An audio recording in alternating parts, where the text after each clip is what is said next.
Hello, everybody, and welcome back to That Milan podcast. Martino Puccio, Matt Santangelo with his nice mustache, and a recurring guest, I believe, is Anthony Torgrud of SemperMilan.com, boss, friend, uh, competitor, I guess, in the Milan podcast network, but not really. But how are you, gentlemen? After a few, what has it been, 5 days now to digest whatever the hell that was on Saturday? So. Yeah, it's been interesting, and thanks for having me back. I guess I'll start with that. I think the last time I was here, you didn't even have a name for the podcast. No. Okay, My yeah, so suggestion to that's why I Poochie was right. Pals That's why I didn't was like last. really confused. I was like, is he a recurring guest since it technically didn't start yet? But Yeah, recurring on the YouTube channel. Santangelo, you were away having fun, right? Yeah, way in a bachelor party. It's interesting to not well, obviously get into it, but caught a bit of the game.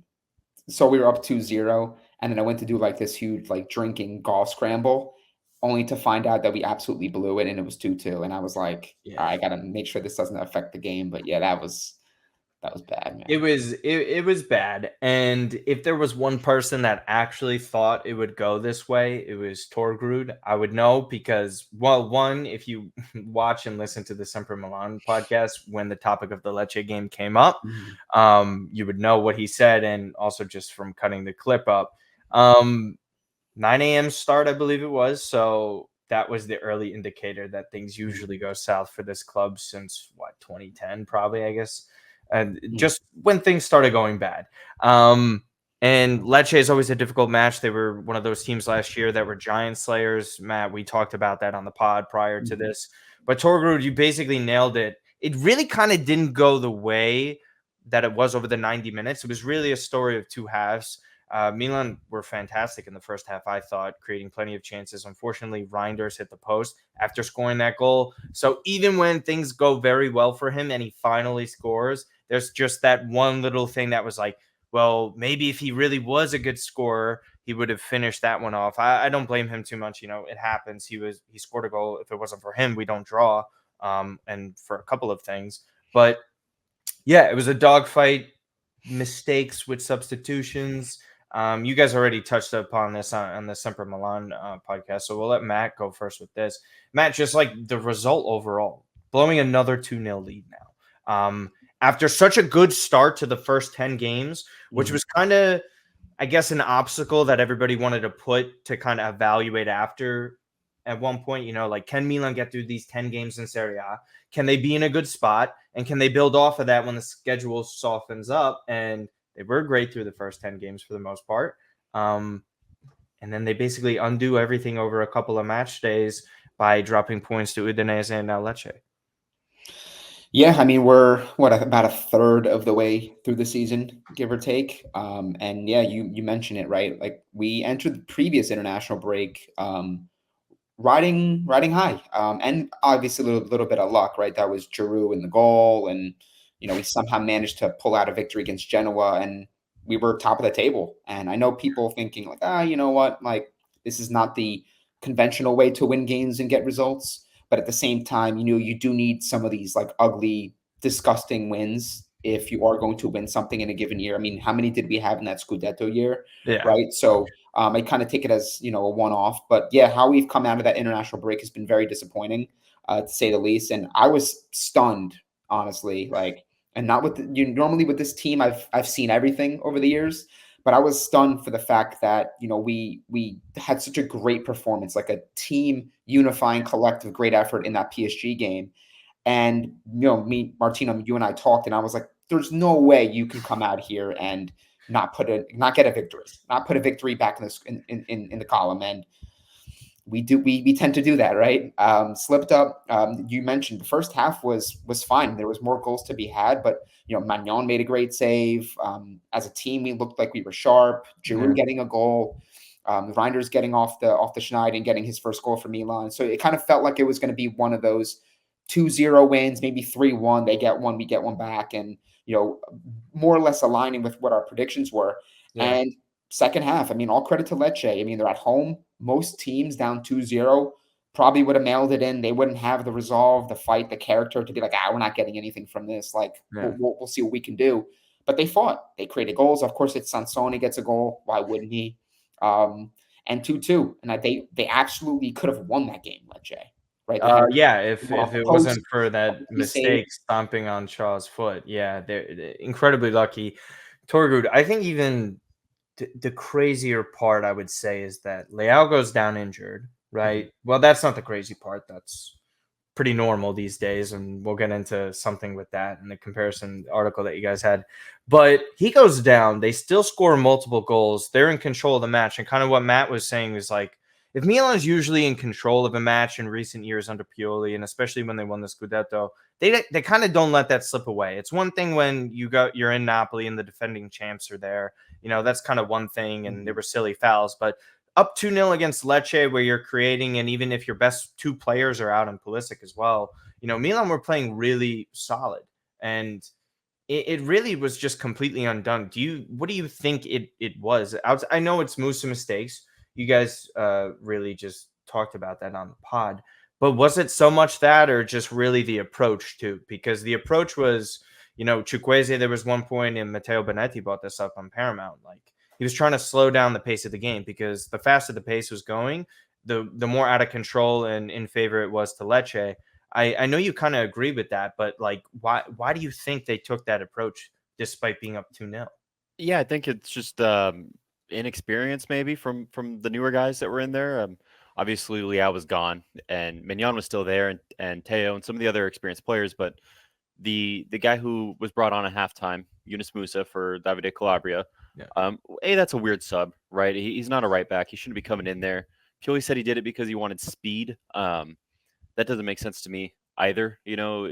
Just if you're going to take off an injured right back, you put on the right back. You have reserve, especially when 17 minutes later you're now moving Musa to the midfield because you're like, oh, this didn't work, and at that point you've already blown a 2-0 lead. But I think when with the second goal specifically that Lecce scored, Musa had the ball. Teo was down on the other side of the pitch, and he had three teammates behind him, and he wasn't really under pressure either.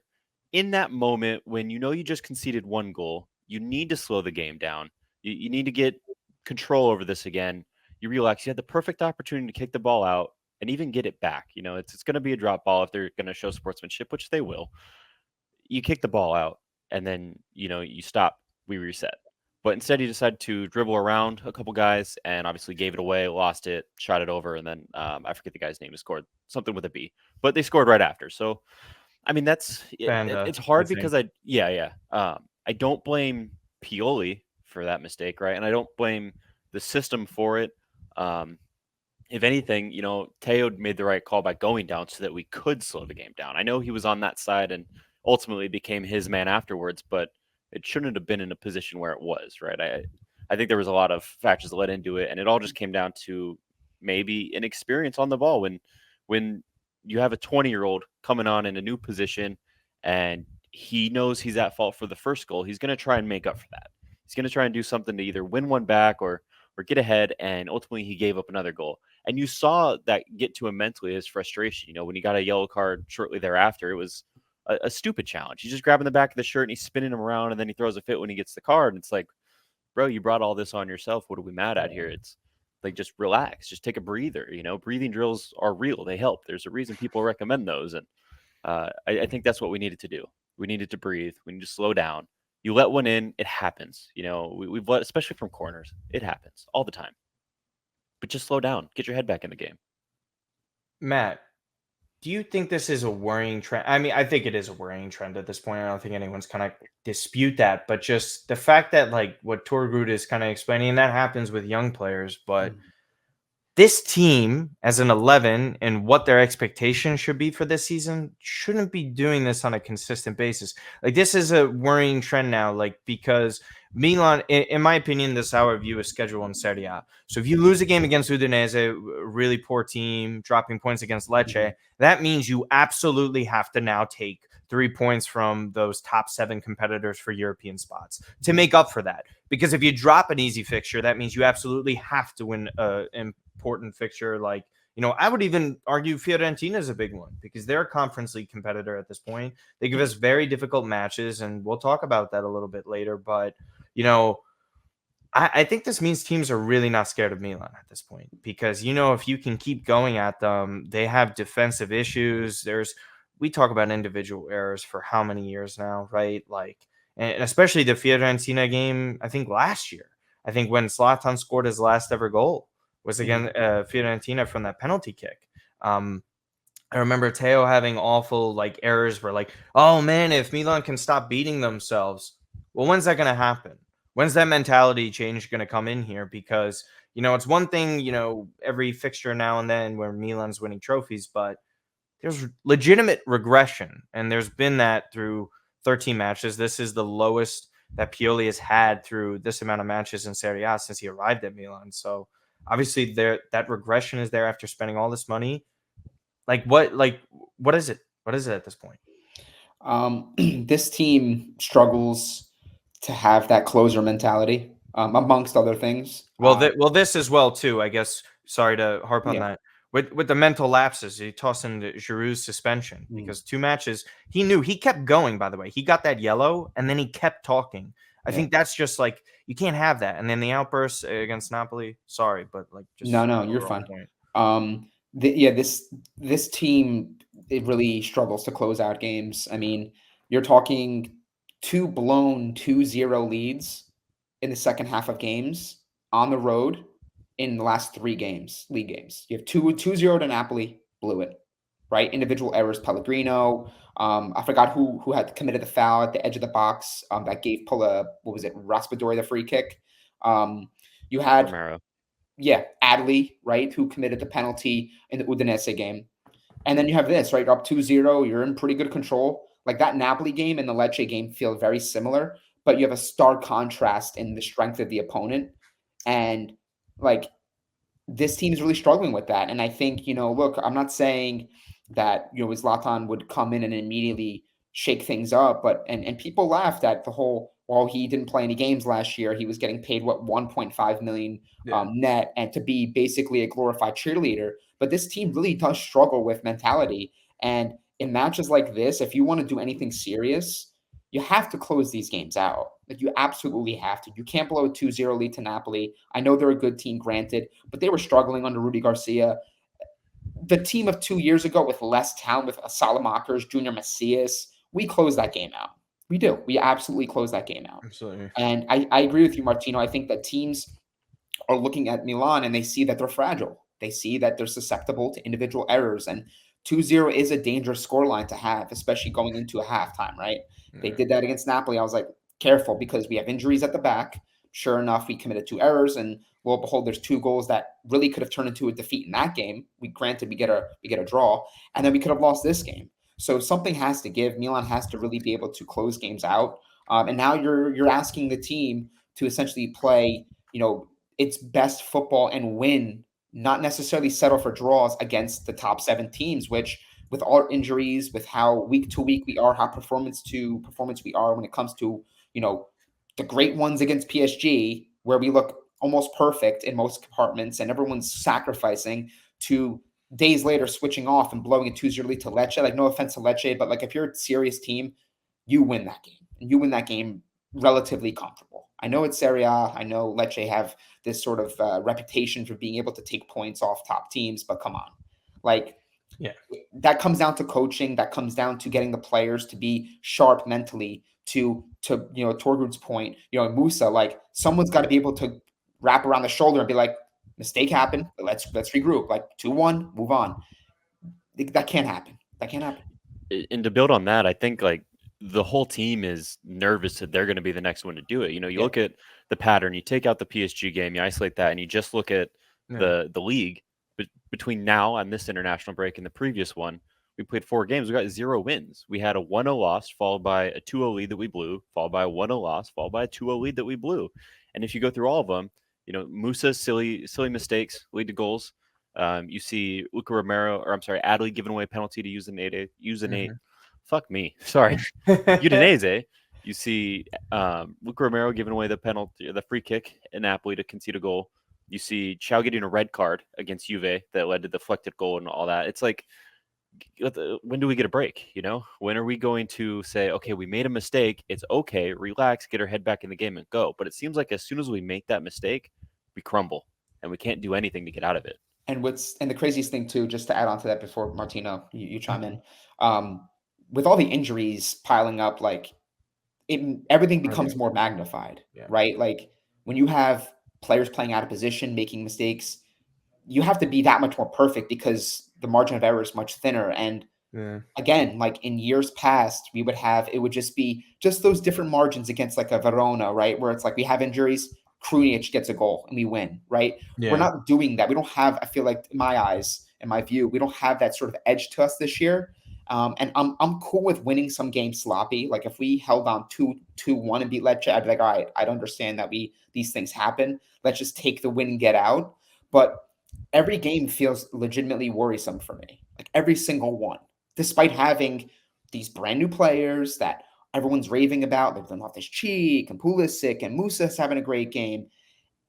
I just never know what I'm going to get from this team.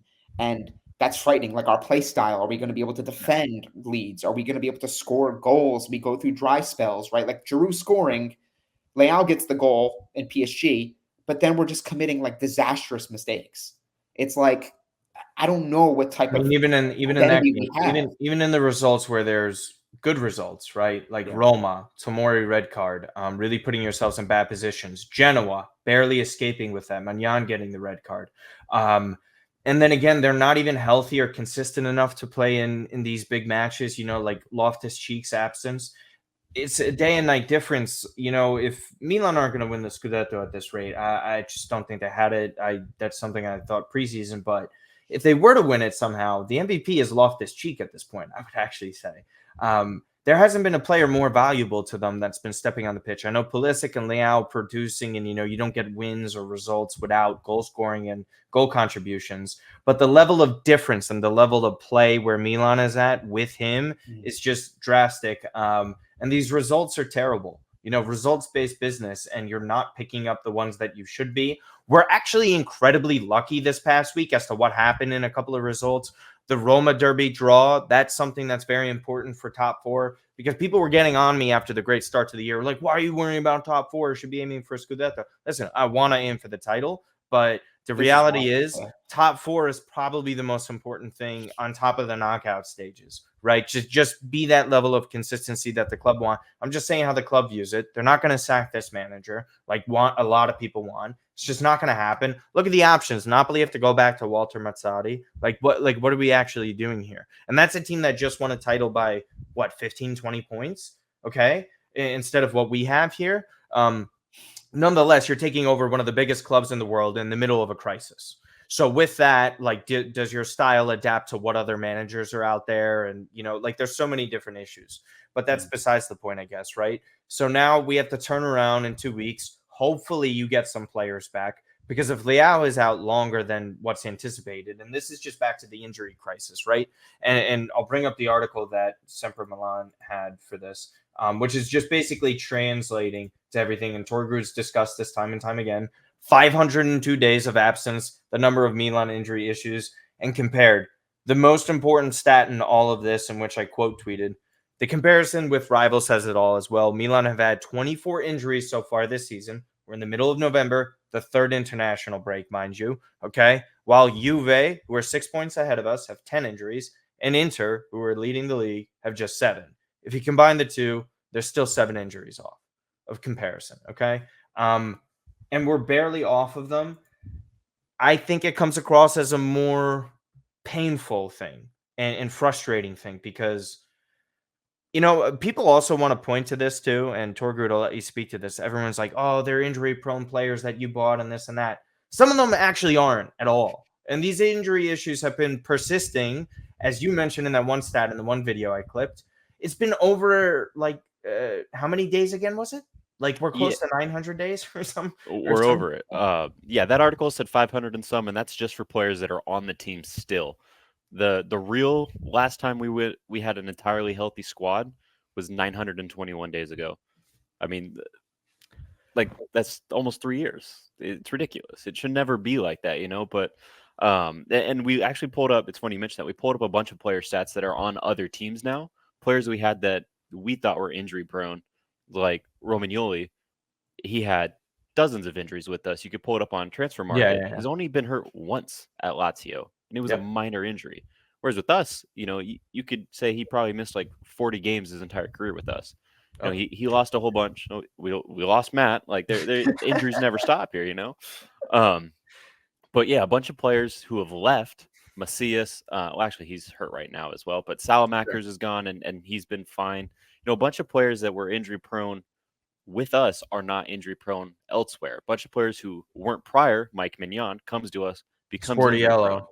Sportiello, yeah, he never had an injury in his entire Never. career. He's 40 years old. Building up those injuries. Kier tore his ACL. I think there's different issues and there's different comparisons with, muscular injuries, soft tissue injuries compared to ligament tears, right? You tear something, it is what it is at that point, kind of depending on what you do. An ACL has nothing really. It does have something to do with the training, but that could happen to anyone at any point. That's not always directly correlated to the amount of work that you have. If you notice with Milan, a lot of the times there's a lot of muscle fatigue issues. There's a lot of just the muscular injuries, persisting injuries, right? Like with the way they heal and recover at this point, where you hear Magnani, where he's only supposed to miss a month, and then we don't see him till March, right? In that was October of last year. So you kind of see the recovery process being poor. And players just constantly getting hurt. There's been complaints about the training ground and the turf that they have there is not up to standard. And just the overall working of how Milan go about things. I just think they're clearly doing something wrong. And people like to think I'm making excuses. This isn't an excuse. I'm mad at the club right now because there's clearly an issue here that's been persisting for how long and nothing's done to address it. I know Pioli also had some comments. I don't know if either of you two saw. He wasn't taking shots at the training staff, but he was just kind of addressing it like we have to have like this discussion because something's clearly happening here that's a bigger problem for us compared to a lot of other clubs. And that should just not be the case because if you're missing out on your objectives because of this, how are people not held accountable? Yeah. Either of you just want to discuss that part? No, I mean, I agree. When the manager gets to the point where he's calling out his own people, right? Because ultimately the medical staff is his staff. Yeah. When he's calling them out and saying, I can't do my job because you're not doing yours. Like that's a big issue. You're not going to see your manager at work, saying he's failing because he might depend on where you work, but Yeah. you don't see that. That's not a common thing to where you're just like, look, I can't do it because everyone else isn't doing their shit. And that's not a good look. That creates more drama in the locker room or wherever it is. And you got to get on top of that. You're seeing Real Madrid sack their entire medical staff recently because of injuries. Why aren't we taking that route? Like there are other methodologies out there. There was a physio in the Sempre Milan comments last week who was saying like there's an archaic style that Milan's still using that focuses only on acceleration, and these injuries are deceleration related. And don't exactly quote me on that because I'm not a physio, but it made sense. And he's saying there's more advanced methods that other clubs and most American sport teams use now, and that's why you're not seeing injuries as much elsewhere. And it's just in Italy and specifically Milan happening to this extent because we're using these archaic old methods that are just outdated now, and we're too stubborn to move on, which is what we see in everything with Italian bureaucracy. So I'm not too surprised by that, to be honest. So you're saying it's not just bad luck. It's just there's actual science and truth behind it. Okay. Yeah, that's what I was told, but I don't know. What's interesting too is or interesting, ironic, however you want to call it, is we had such this American like influx and influence, right? And when you mentioned the sports medicine, sports science in the US for US sports and certain teams, like you'd think like, okay, we got rid of the sporting director. We've had persistent injuries, and this has been an issue for a couple of years now. This isn't something that's just catered to this season.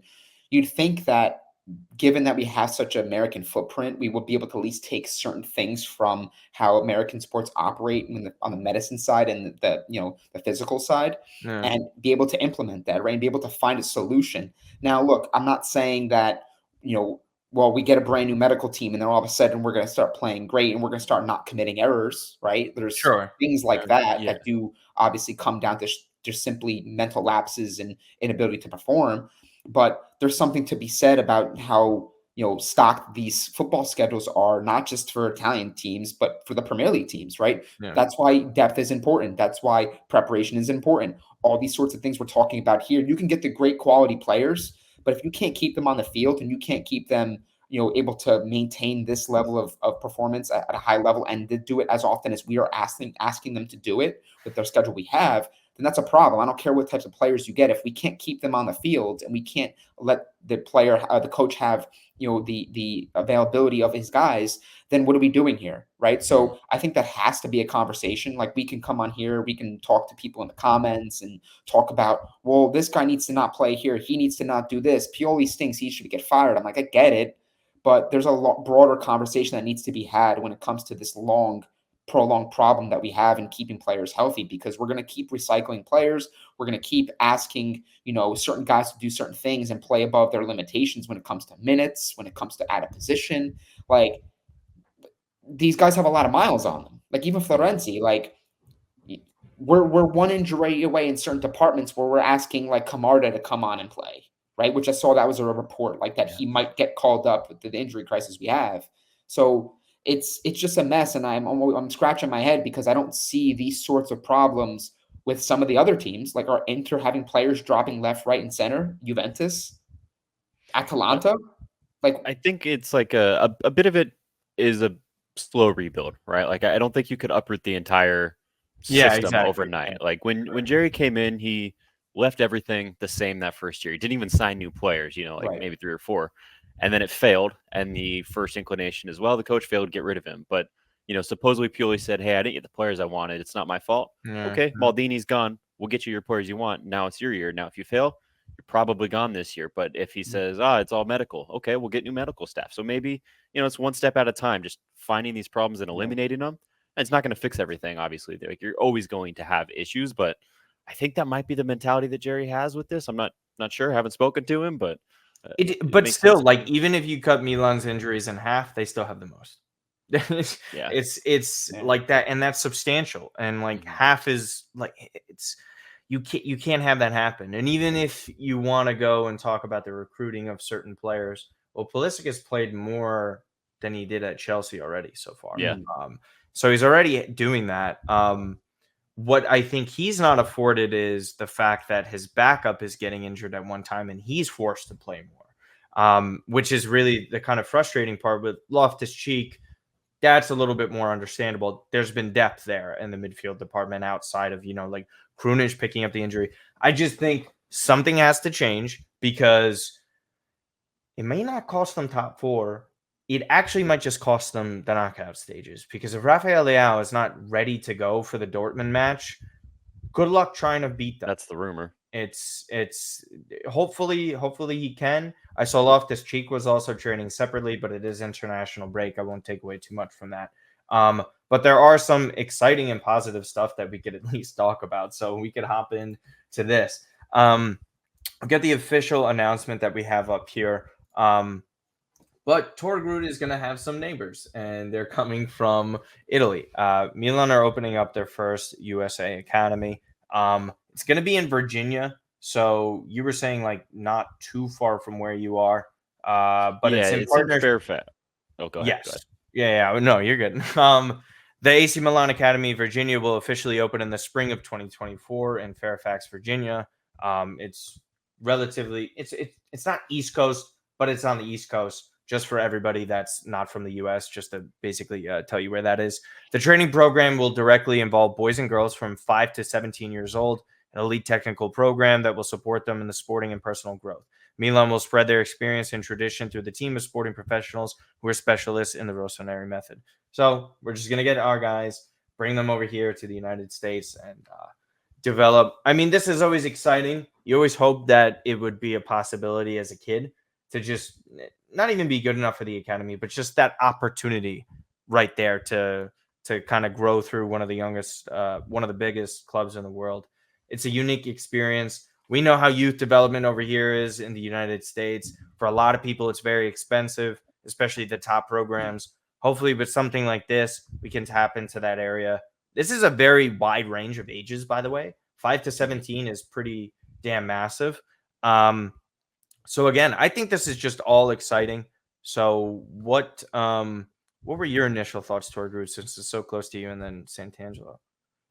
My initial thought was I got to be down there and try to get a job. But Project yeah, I Giroud. was looking at it, and so they're doing an initial tournament actually in December for the younger age groups. Pricing wise, obviously we talked about how it's pretty pay to win here in the U.S. I don't know what the average price is for a tournament of that age group, but I looked at this one and it was just under $700, and that includes your official full kit, the camp, and the training and everything. So still fairly pricey. Like, you're not getting to like very underprivileged people showing up to that, unfortunately, because those are the people who could benefit the most from something like this, I think. But it's still a good opportunity to get out there and get your kids going, and at the very least, maybe they fall in love with the game and become fans of the team or of the sport in general. Like, not everyone's going to become a pro, but it's an awesome opportunity, and I think it's great that we're doing it here. We've been talking about expanding in the U.S. As a brand, but B, as a sport in general. And what better way to do it than bring the biggest Italian team ever to the States? Sant'Angelo, not too far from Pulisic's home. So maybe he makes a trip there in the summer, says hello to the kids, get them involved, like Torgru was talking about. Do we know what other clubs have U.S. academies? Not just in Italy, but like Italian teams. But do we know like Barcelona or Madrid? I'm assuming most. Yeah, Barcelona, I know, Chelsea, does. maybe. Real Madrid. Technically you would count Red Bull, but it's kind of just an overall system throughout the world. But Juve, I'm not overly sure. I don't think there's an Italian club that I could think of or know of. So I'll just plead ignorance on that one. But this is obviously the first one for Milan in the United States. Villarreal has one in Virginia as well, apparently. That was not what I expected, but yeah. What's Virginia cooking over there? Right? The DMV area leveling up its game. But yeah, who knows? Maybe Project Torgrud get one coming up through the ranks Project Torgrud within the next 15 years or so. But yeah, I just think this is awesome. This is just the next step in growth for the club overall that everybody is talking about, because everybody just wants to live in the moment of like, this decision directly impacts what Milan's going to do on the pitch today. Well, this is a future impact. And I think stuff like this is very important. And I don't think people should kind of lose sight of that. Despite on how negative a lot of people can get, these are still major strides, in my opinion, of like, hey, we're trying here. We're trying to do something more to further this club, because say what you want about the United States, a lot of people will make fun of you and us, and particularly Torgrud in the comments section on Sempre Milan. But it's important, and I'm happy about this. So hopefully they can keep expanding. I understand why Virginia too, by the way. Still in a highly densely populated area, but also not the most expensive in the world. You're probably not going to see one coming to like New York anytime soon. I doubt. It's definitely an expensive area, though. Where the part that it's in is okay. Well, there you go. Too cheap. Well, but yeah. Well, I guess maybe in comparison to New York is how I'm always. Yeah, I mean, I don't think anything's more expensive than New York. Yeah, exactly. That's. But I will say this though. I think there was a quote from Ibrahimovic when he was playing with the LA Galaxy. Yes. And he talked about what Torgru just mentioned, like how expensive it is to get one kid or two kids into like a soccer academy, and the pay to play issue that we have in this country. I mean, if you're like a young 7-8 year old right in that academy, and you see like an Ibrahimovic type that shows up, like, how much that's going to absolutely make their world, like, and how much that was going to inspire some of these younger kids to keep playing and to one day want to feature for AC Milan. So like, if we're thinking bigger picture here, like, I'm not saying we're going to find our next striker in this academy. I mean, hopefully we have a striker by then. You never know, we may not. But just in a bigger conversation, like getting that exposure and opportunity to a younger generation, even a lot of kids in this country to see what AC Milan's all about, to start at the root of these young footballers' careers, and try to build something special in the U.S. right, and further expand. So I love something like this. I think it would be awesome, even for like Sempre Milan or even us to be on the ground and like see how these kids are developing in certain games and what's actually going into building this academy, and things like that. So it's exciting news for the youngsters to have this. Yeah, I think that's a really good point with like a figure like Zlatan coming down there, especially actually it could be Zlatan, with his new role that's supposedly coming like an soon to the club. ambassador, But like a Baresi or yeah. what's the others now? I'm drawing a blank. Masato, Daniele Masato. He's always involved. He's always there. These things. Yeah. Martina, you kind of joked about it, but I think it's a real possibility that Pulisic makes a summer appearance there. No, of course, obviously, that's being an American, it's the most important American player Yeah. ever, in my opinion. Honestly, and I that's think who he's these gonna kids go are down looking like up that. to, right? Like that's their main guy, and the holding company for this Yes, academy is called Black and Red Pumas. Pumas LLC, which obviously it means it's a joint venture with Puma. Well, Pulisic is a Puma athlete and obviously a Milan athlete, so I think it all just matches up, and I'd be shocked if we don't see him there. Yeah, this Puma partnership is just going to continue to get bigger. I don't know if you guys saw in the training grounds where we go on those third-party sites to watch the preseason streams. There's the Puma logos and everything, so that's only going to expand with that. Fiorentina after the break. We'll keep this really quick on the last topic. This is an absolute must-win for Milan. They're back at home at the San Siro. Ali brought up this trident on the Sempre Milan podcast, and I just want to bring this up as the final point. I 100% agree with how he wants to approach this with the attacking three trident. Chukwueze right wing, Pulisic left wing, Okafor striker. I think that's the best option to pick up 3 points. You have Pulisic back in his natural left position. Chukwueze gets to play with some talented players at least, because he's still not getting in like the best lineups. I think he's really getting CDK treatment at this point, even though that was an assist, by the way. And at that point, I think that this gives us our best chance. I can't watch Luka Jovic. This guy's a ghost. He's not even touching the ball. It's really aggravating.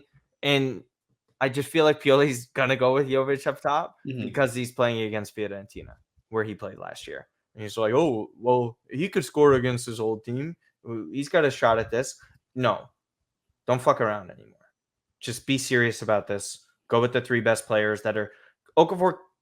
Had that hockey assist too against Lecce. Coming on, man. Like these players are better than someone who's shown you absolutely nothing in the 3 fixtures. 0 shots. 0 shots. Yes. Yeah. All season. Be Harvey Oswald. More shots. Go. It's fucking crazy. Jovic has been awful. I had a buddy last night I was playing video games with who does not watch text me and say, hey, I just saw a stat. Luka Jovic hasn't taken a shot all season. Is that true? And I was like, yeah, it's true. Let's move on. But Pioli won't move on, right? He's going to start him.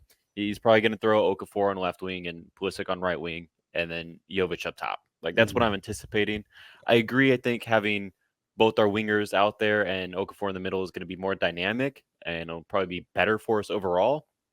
But with us averaging 2 players dropping per game to injury, if it's anyone in those front 3, then we don't have someone to come off the bench. We got Luca Romero, and that's not enough. So I don't think it's going to happen. I think he'll play it safe, and it'll be Okafor left wing, Pulisic right wing, and Jovic in the middle. Matt? Yeah, I agree. I mean, I think the common sense won't prevail in this one. And then what will happen is we'll wind up drawing 1-1, and then we'll have to have the explanation from Pioli himself why he didn't put Okafor. He'll say he wasn't ready. I like what Jovic did in training. Like, that's kind of the cookie cutter typical reply that most coaches give for like failed decisions when it comes to player selection. Doesn't even look that fit either. It'll be like, oh yeah, I like Jovic is coming on strong. I like what he's doing. I think his time will come soon. And it's like, all right. We're almost in December. By the time we return from this, it's basically December at that point. From international break. Like, I think we've seen enough of what Luka Jovic is. He was a dart throw. Like, they got him for relatively inexpensive. He was a late second signing because Taremi didn't come, and some of the other guys that they were looking at for the position they couldn't bring in. I don't know. I mean, I think we're game to game with Giroud. How this guy is still being able to, because he doesn't really run that much, but man, like, we're hanging on by a thread in this position, and we need to address it. Now, we're not going to get Jonathan David in January, like, before people come out and say that we need to get him. And I know you guys talked about that on your podcast Torgrid, you guys were like, I haven't seen him score a goal. Like, has he actually scored a goal? Yeah, where they're Not like, a real name one player. Immobile goal. Yeah. But I agree. I think that would be a great attack, right? Like Okafor Pulisic, who's a natural left winger. That's his primary spot. And Chukwueze, who I agree with you, Martino, I think hasn't really gotten a fair shake as far as like the best playing with the best team, right? He's always come in like that rotation game where we're giving like our primary guys a time off, and then yeah. hey, Chukwueze go on and play. So to see him in a match where we have, Okafor, we have Pulisic, and you have Chukwueze, and beyond just the positioning of the players, I think there's a lot of interchangeability. Like that was something I talked about in the preseason, in the build up to the season. Like we have the luxury of being able to kind of rotate these guys in throughout a match, and it provides a different look, a different game plan tactically to the opposition, and we do need that because we go through these spells where we can't finish our chances, and players look out of sorts. They don't get on the ball enough. Luka Jovic, obviously. So I hope we see that 3, but I'm not holding out hope here. I don't think it's going to happen. Yeah. I just personally, I think if we just get our starting midfield in there, I feel a lot better. And speaking of, before we end the podcast, Benacer expected to return in the middle of December. Only downside to that is he's expected to go to AFCON, which would be a major dent for us. I cannot stand this Rade Krunic stuff anymore. If they don't want to renew, if he doesn't want to renew here for the amount of dollars that the club is offering, sell him as soon as possible. Because we can't mess around like this. They're getting decent offers and money. Just go find someone within that scouting network that you guys have, like 50 different names that everybody will complain about that they never knew 48 hours prior to the rumor. So, I'm just excited for that season to come back. But Torgrud, always appreciate you, my man. Always a great guest, friend to talk to in discussions. Sempre Milan podcast. As you guys know, we talk about it almost every single episode. To go and check out sempermilan.com, the best English-speaking source or aggregator in the world for AC Milan news. Definitely check that out. Torgrud's stuff has been at the ticker the entire time.